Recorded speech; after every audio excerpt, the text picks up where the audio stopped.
Bismillahirrahmanirrahim. Assalamualaikum warahmatullahi wabarakatuh. Perkenalkan, nama saya Dila Fitri, NIM 412104 lokal IATA. Baik, saya akan memaparkan materi tugas UAS Ulumul Quran dengan materi lafaz umum dan khusus dalam konteks teori asbabun nuzul. Pertama-tama, pengertian asbabun nuzul. Secara etimologi atau secara bahasa, asbabun nuzul berarti sebab turunnya ayat atau sebab-sebab turunnya Al-Quran. Sebagaimana telah dikatakan, Al-Quran diturunkan Allah kepada Nabi Muhammad secara berangsur-angsur dalam masa lebih kurang 23 tahun.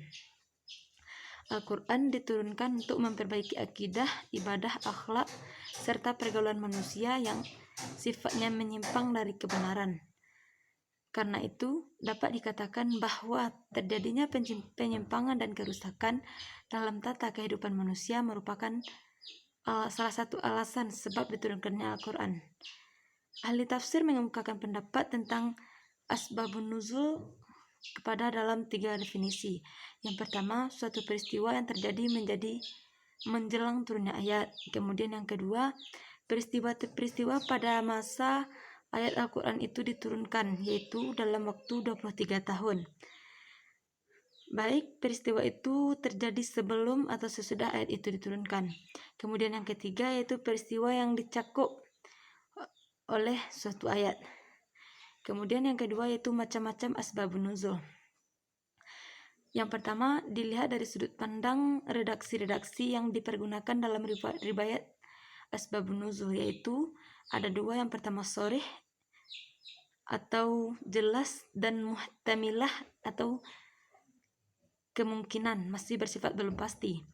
Yang kedua, dilihat dari sudut pandang terbilangnya asbabun nuzul untuk satu ayat atau berbilangnya untuk asbabun nuzul.